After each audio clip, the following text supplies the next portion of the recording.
The heavy steel gate slid open with a deep metallic groan. Inside the walls of the prison, everything felt different. The air was colder, the silence was heavier. Even the footsteps echoed longer against the concrete floors. That morning, Seagal walked through the entrance of the high-security facility accompanied by 2 correctional officers. He wasn't there for a movie scene, and there were no cameras or reporters waiting outside. He was there for something unusual, a seminar. The administration had invited him to speak with inmates about discipline, self-control, and martial arts philosophy. Over the years, many prisons had experimented with programs like this, hoping that learning about discipline and personal responsibility could help reduce violence inside the walls. But prisons are unpredictable places, and not everyone welcomes outsiders. As Stephen walked down the long hallway, heavy doors closed behind him one by one. Clang, clang, clang. Each sound reminded visitors that once you stepped inside this environment, things could change quickly. One of the guards glanced at Stephen and said quietly, "Just so you know, some of these guys might try to test you." Stephen nodded calmly. "I understand," he replied. He had spent decades studying martial arts, but more importantly, he had spent decades studying people. And human behavior often followed the same patterns, especially in places where respect meant everything. They eventually reached a large recreation hall. Inside, around 40 inmates were already seated on metal benches. Some leaned back casually, others watched the door with curiosity. A few simply stared at the floor, uninterested. But the moment Stephen walked in, the atmosphere shifted. Whispers began spreading across the room. "Is that really him?" "Yeah, that's the guy from those martial arts movies." One inmate smirked and nudged the man beside him. "So this guy's gonna teach us discipline." Another chuckled. "Man, he looks older than I expected." Stephen heard the comments, but he didn't react. Instead, he calmly observed the room. Experienced martial artists develop a habit of reading environments carefully, noticing posture, body language, tone of voice. It's a survival instinct that comes from years of training. And in that moment, Stephen could already tell something important. Not everyone in the room was interested in learning. Some were curious, some were skeptical, and a few looked like they were waiting for entertainment. Situations like this reveal something interesting about human psychology. In places where power and reputation matter, like prisons, competitive workplaces, or even school environments, people sometimes test newcomers. Not necessarily because they hate them, but because they want to understand where the boundaries are. They want to see how someone reacts under pressure. Will they get angry? Will they show fear? Or will they stay calm? The answer to those questions often determines how people treat you afterward. And inside that prison hall, several inmates were already thinking about putting Stephen to the test. Stephen walked to the front of the room and stood quietly for a moment. No dramatic entrance, no attempt to look intimidating, just calm presence. The guards stood along the walls, watching closely. Finally, Stephen spoke. "I appreciate you giving me your time today," he said in a steady voice. A few inmates nodded politely. Others folded their arms. One prisoner in the back leaned toward his friend and whispered loudly enough for several people to hear. "Let's see if this guy can actually handle himself." A couple of inmates laughed. The tension in the room slowly started to grow. Stephen didn't respond to the comment, but his eyes briefly moved toward the group that said it. Not aggressively, just aware. Because moments like this can go one of two ways. They can turn into a meaningful conversation, or they can turn into a dangerous situation. And sometimes all it takes is one person deciding to make the first move. Before we continue, let me ask you something. Which country and city are you watching this story from right now? Drop your country and city in the comments. It's always interesting to see where everyone is watching from. And another question for you. If you were standing in a room full of inmates who might try to test you, would you stay calm or prepare to defend yourself immediately? Comment calm or defend below.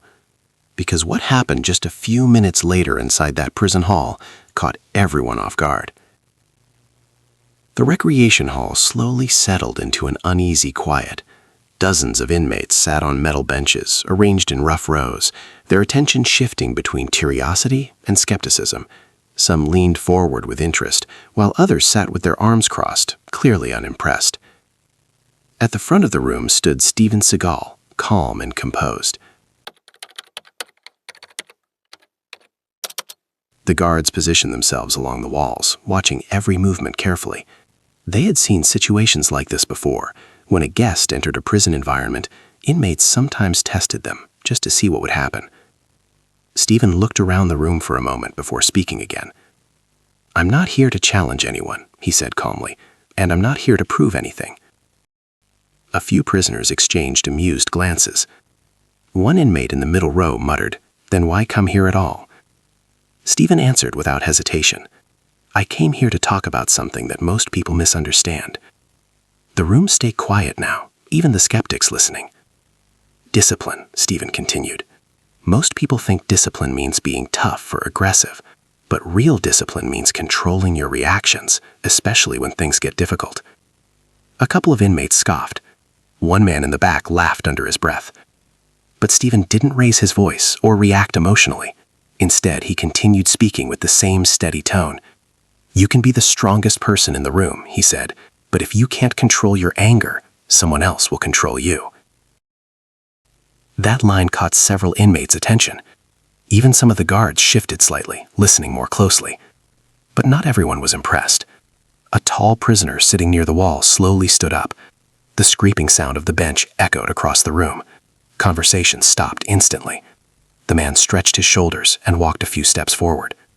"You talk a lot about control," he said, "but this isn't a dojo." Several inmates chuckled. "This is prison." Stephen nodded slightly. "I understand that." The inmate took another step closer. "Do you?" he asked. The tension in the room started to build. The guards straightened their posture. One of them placed a hand near his radio. Moments like this could escalate quickly, but Stephen didn't move.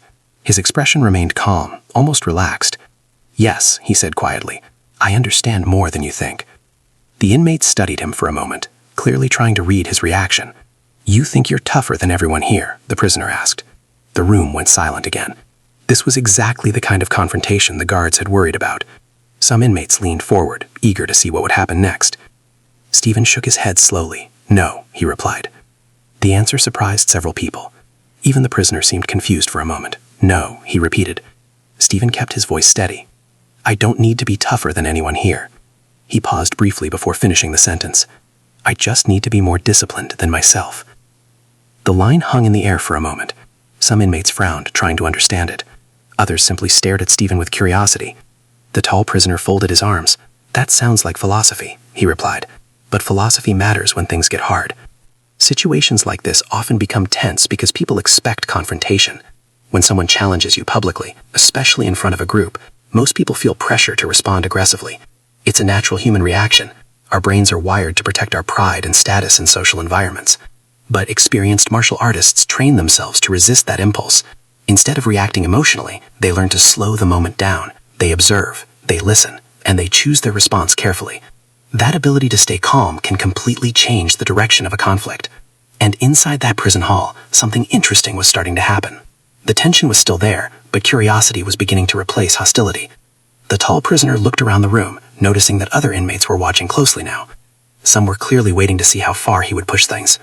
Finally, he stepped even closer to Stephen. "All right," he said. "You talk about discipline." He gestured around the room, "but you walked into a place where people don't care about that." A few inmates nodded in agreement. "People here respect strength," the prisoner continued, "not speeches." The comment triggered a ripple of quiet murmurs through the room. Stephen considered the statement for a moment. Then he replied calmly, "You're right." The answer surprised everyone again. The inmate raised an eyebrow. "I am?" Stephen nodded. "Yes," he said, "strength matters." Then he added something that made several people lean forward. "But real strength isn't loud." The prisoner crossed his arms again. "Then what is it?" Stephen met his eyes directly. "Control." For a few seconds, neither man spoke. The room felt tense again. But this time it wasn't anger filling the space. It was anticipation.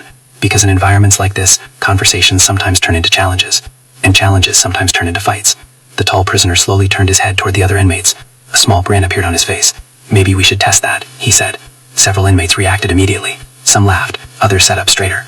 One guard whispered quietly into his radio. The energy in the room had shifted again, and Stephen could feel it. He didn't change his posture. He didn't step back. He simply stood there, calm and aware of everything happening around him. Because when tension builds inside a crowded room like this, all it takes is one person deciding to make the first move. Let me ask you something. In situations like this, respect can come from different things. Some people believe respect comes from fear and intimidation. Others believe it comes from calm confidence and self-control. What do you think? Comment fear or confidence below. And be honest, if you were standing in that room and someone challenged you like that, would you walk away, try to talk it out, or prepare for a fight? Comment walk away, talk, or fight. Because just a few seconds later, something happened inside that prison hall that nobody expected. The atmosphere inside the recreation hall had completely changed. What started as a quiet seminar about discipline was now balanced on the edge of confrontation. Dozens of inmates sat silently, watching the interaction unfold between Steven Seagal and the tall prisoner standing a few feet away from him. The guards along the walls had become noticeably more alert. One officer slowly shifted his position closer to the center of the room. Another quietly placed his hand near the radio attached to his shoulder. They had seen situations escalate before, and when tension reached this level inside a prison, things could change very quickly. The tall inmate looked back at the group behind him. Several prisoners nodded, as if encouraging him. Others watched with curiosity, waiting to see what he would do next. Finally, the inmate turned back toward Steven and spoke. "So you believe in control," he said. Steven nodded calmly. "Yes." The prisoner smirked slightly. "Then let's see how controlled you stay when things get real." A low murmur moved through the room. The challenge was now obvious. But Steven didn't react emotionally.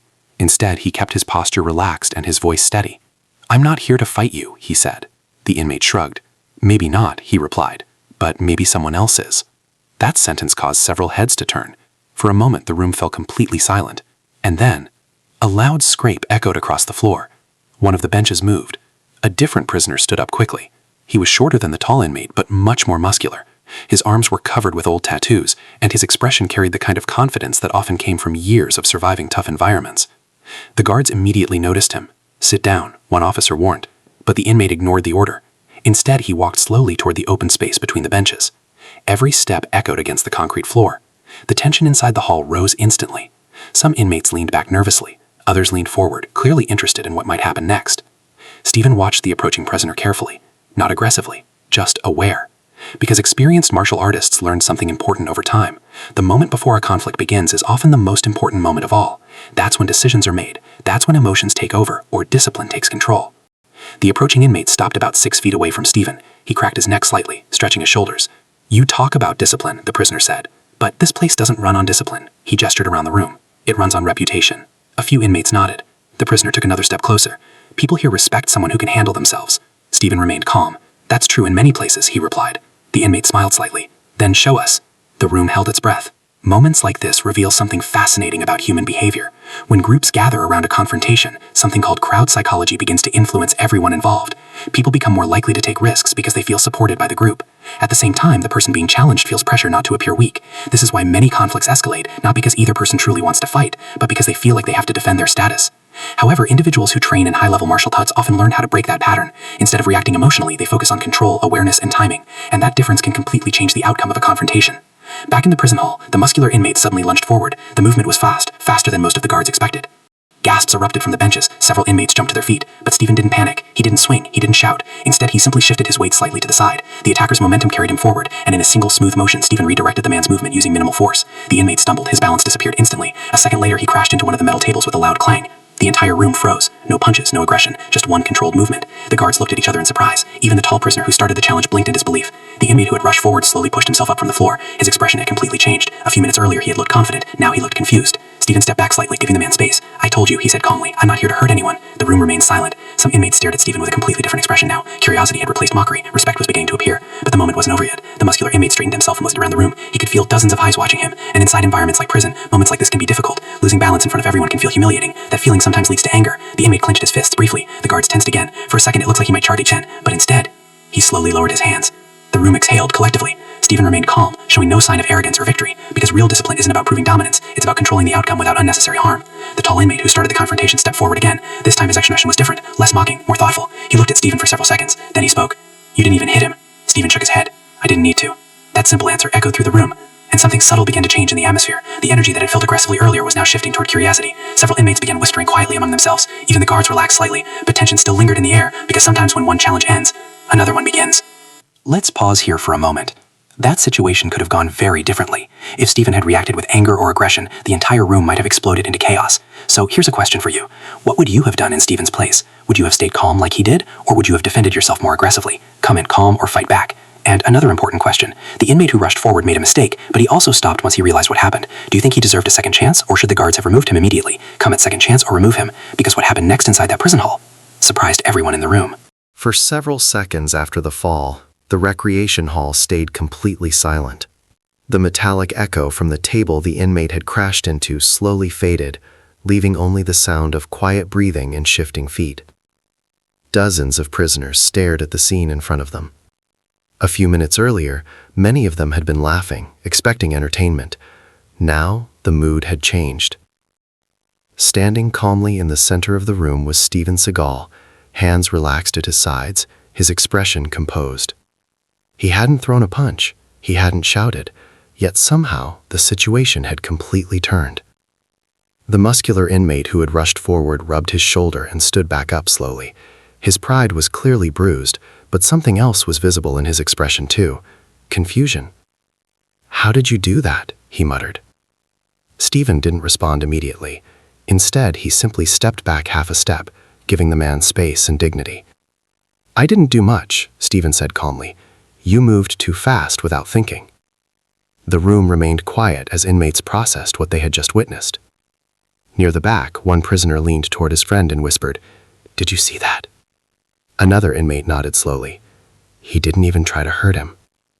The guards along the walls exchanged quick glances. In their experience, most confrontations inside prisons didn't end this way.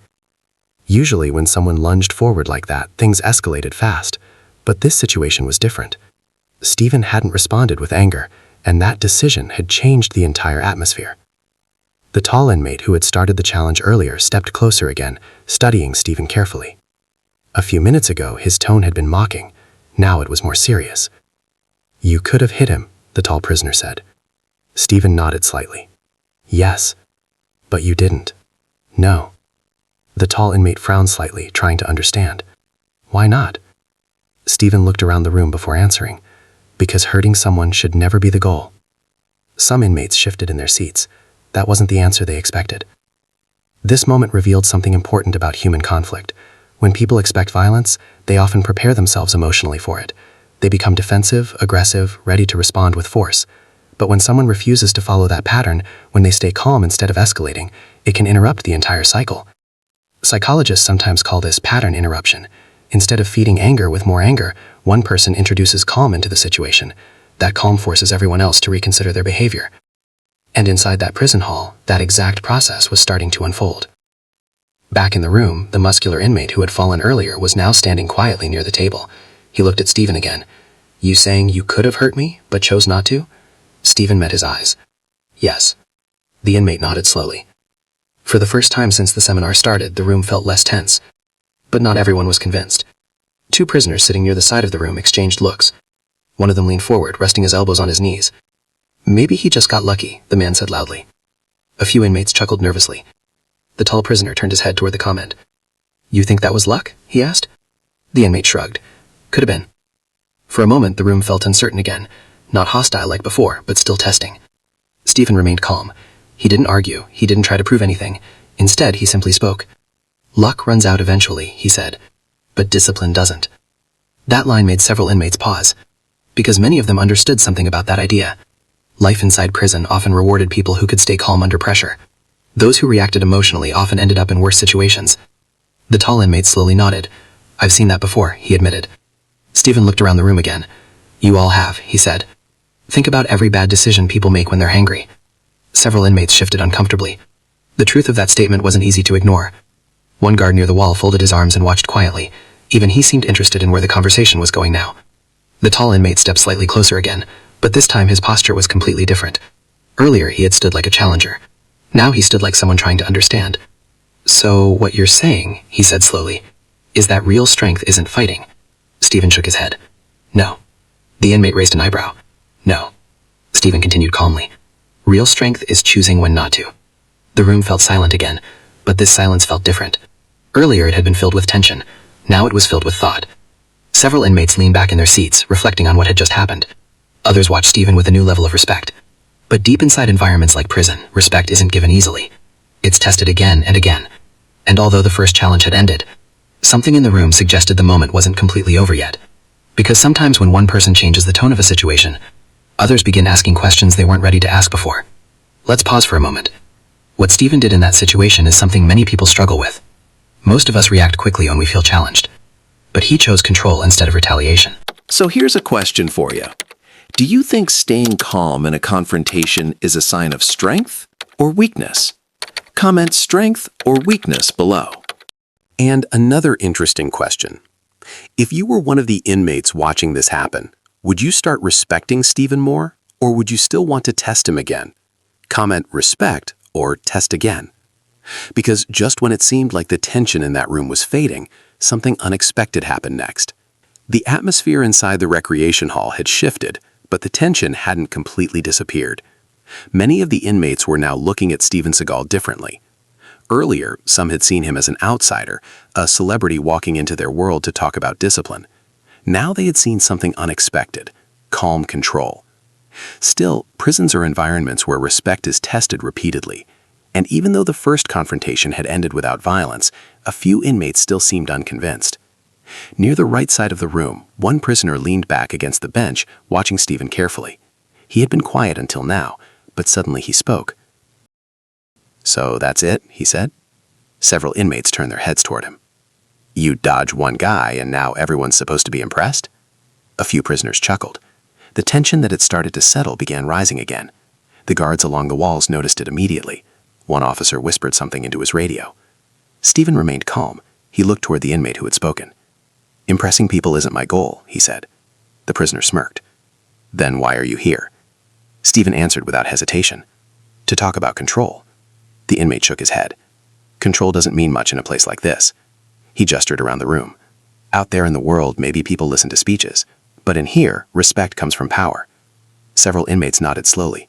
The statement reflected something many of them believed. Inside prison walls, reputation and strength often determined how people were treated. Stephen took a moment before responding. Then he said something that made the entire room quiet again. "You're confusing power with control." The inmate frowned. "What's the difference?" Stephen spoke calmly. "Power forces people to obey." He paused for a moment. "Control makes people choose to listen." The words hung in the air. Some inmates looked thoughtful, others still looked skeptical. The prisoner who had challenged him leaned forward. "And do you think people here will just choose to listen?" Stephen didn't raise his voice. He simply nodded. "Yes." A few prisoners laughed again, but something about Stephen's confidence made others curious. Moments like this are interesting because they reveal how influence actually works.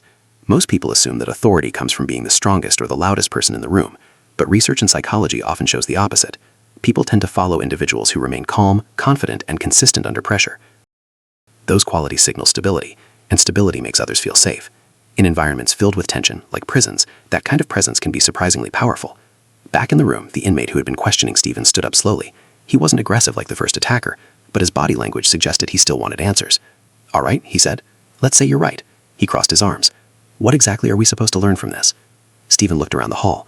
Dozens of inmates were watching him closely now. Instead of giving a long speech, he asked a simple question.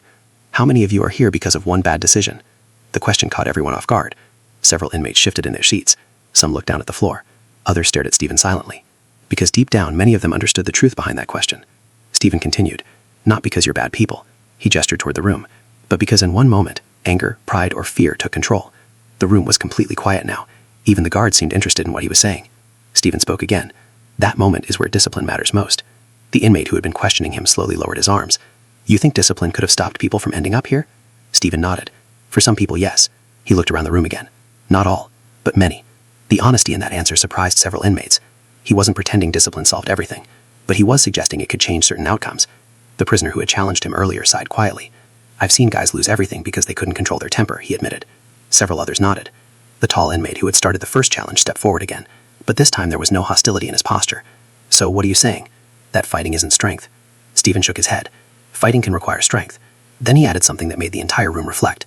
"But stopping yourself from fighting when you're angered, that takes more." For a few seconds, nobody spoke. Then something surprising happened. The muscular inmate who had rushed Stephen earlier stepped forward again. The guards tensed slightly. But instead of attacking, the man raised his hand slightly in a gesture of respect. "All right," he said. "You made your point." A few inmates nodded.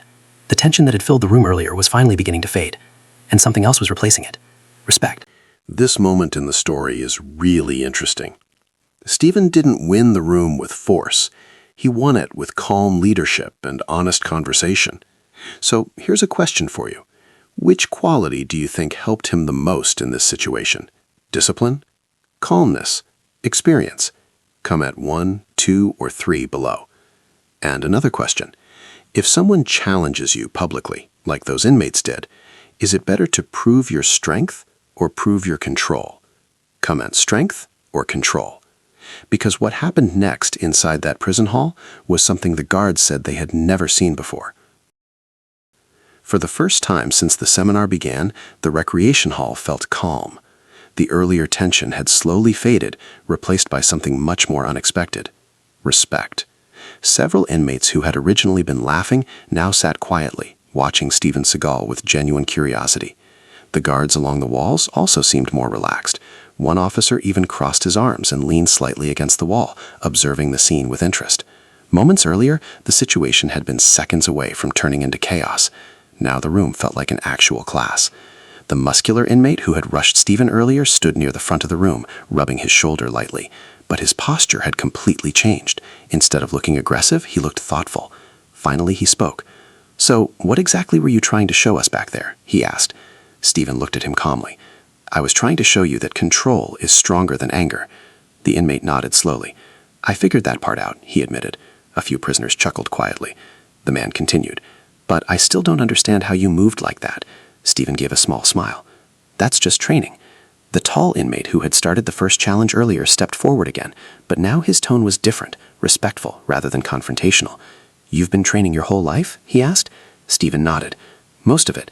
The tall inmate looked around at the others. "You hear that?" he said. "Most of his life." He turned back to Stephen. "So you didn't just wake up one day knowing how to do that?" Stephen shook his head. "No." "Then what's the real lesson here?" the inmate asked. Stephen paused for a moment before answering.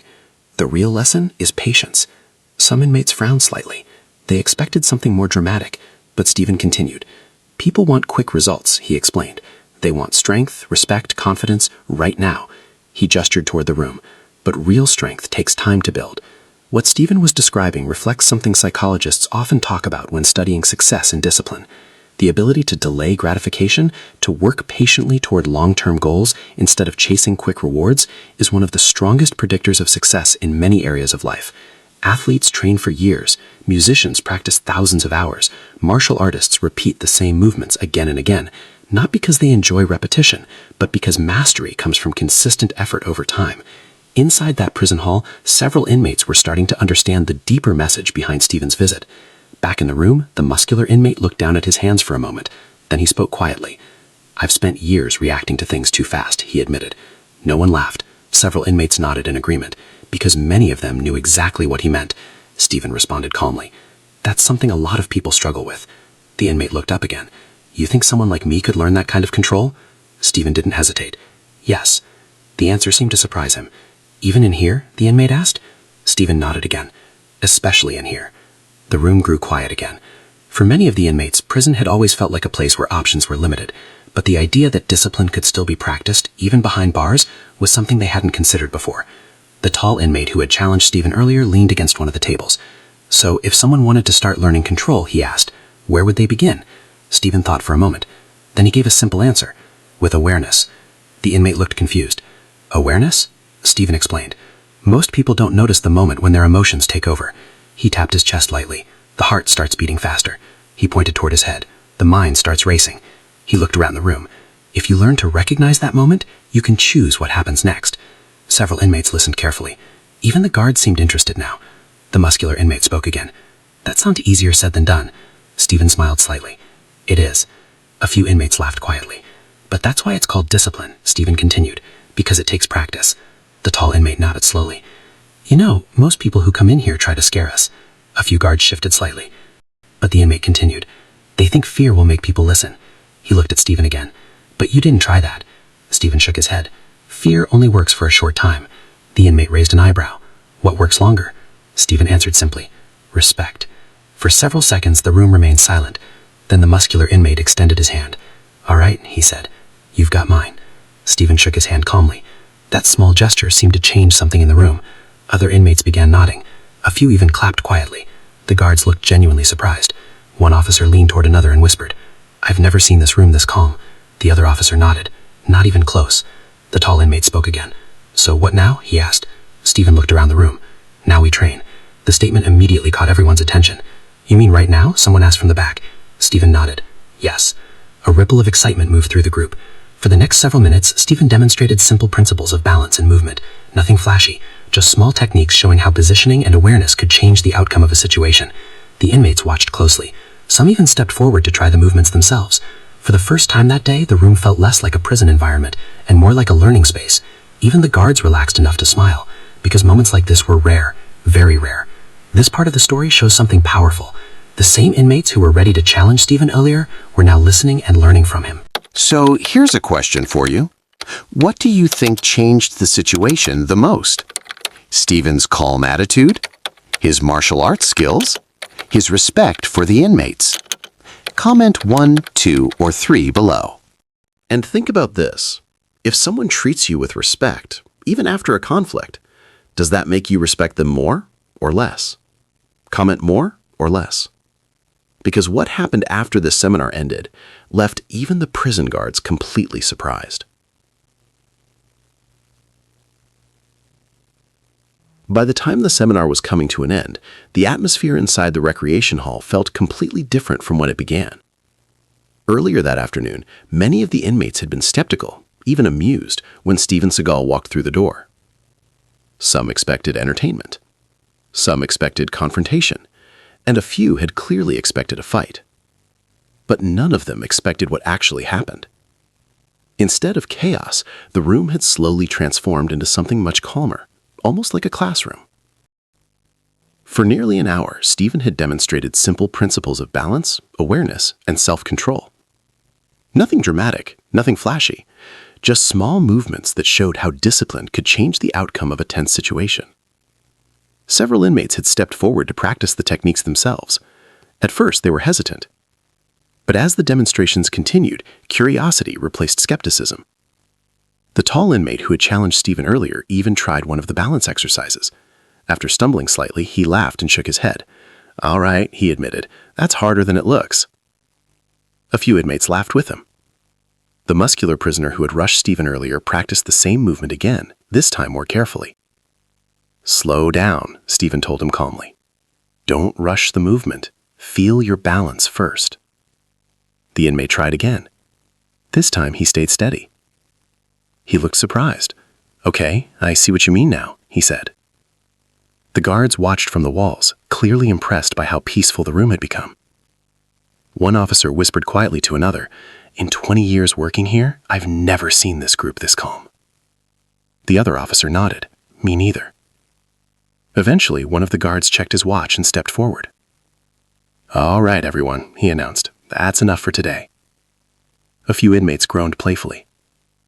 "Come on, we were just getting started," someone joked from the back. Stephen smiled slightly. "Discipline takes time," he said. "One lesson isn't enough." The tall inmate stepped closer again. "So, what's the most important thing we should remember from today?" he asked. Stephen paused for a moment.